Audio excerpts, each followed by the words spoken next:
কিন্তু উনি যেটা বললো এটা একদম ভুল। 5 লাখের গরু 1 লাখ, এটা তো অবাস্তব। ও তো কেনার জন্য অবাস্তব কথা।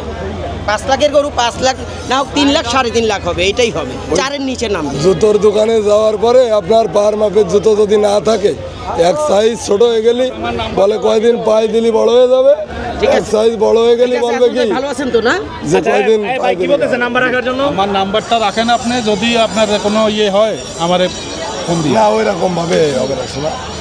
ও গাবতলি হাটে যদি গলা পানি হয়ে যায় তাও কাটাই গিয়ে দিয়ে গেলি 4 লাখের তো 2-5 হাজার কম দেবে, বুঝতে পারছেন? যার জন্য ঠিক আছে। শুধু লাইভ ওয়েট পেট বাদ, ওই গরুটায় গোস্তই আছে 12 মণ, সেটি আপনি সমস্যা আছে একটা, আপনি জানেন? হ্যাঁ, এই লেজে যে সমস্যা একটা আছে, ওগুলো রশিদদা রশিদদা হইল, কিন্তু কোরবানিতে এই ধরনের সমস্যা নিষেধ আমাদের। আমরা তখন মুসলমানের শোনেন, যেটা আমি কিন্তু আমার বয়স যখন 8 বছর তখন তো আমি গরুর ব্যবসা করি, তো চিটাং গরু বেঁচে আসতেছি, বাজার বিশাল নরম, কুমিল্লা পার হয়ে আপনাকে একটু দেখাই আমি জিনিসটা, দেখে দেখেছেন? দেখবেন? দেখছেন না?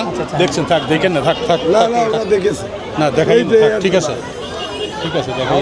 একটা হালকা একটু সারমা উঠছে, হালকা একটু সারমা উঠছে, যাকে এটা বলার দরকার নেই। না ও বলুক, গরুর যদি না পায়, ওটা একটু ড্রেসিং করে দিয়ে 6 মাসের বাচ্চা দুধ খায় তাও গরু আনাইলে কোরবানির জন্য বেঁচে দেয়, আচ্ছা, সেটা ঠিক আছে, যদি কবুল ঠিক হয়। আছে।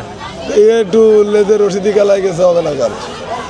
না, আমাদের মুসলমানের যেটা বলছে আর কি, যে কোনো স্পট থাকা যাইবে না, কি আঙ্কেল? ঠিক না? ঠিক আছে, থাক, এটা না বলে ভালো। না বলেন আপনি, কোনো না, সমস্যা থাক, থাক বাবা, থাক, আপনি ওইদিকে যান।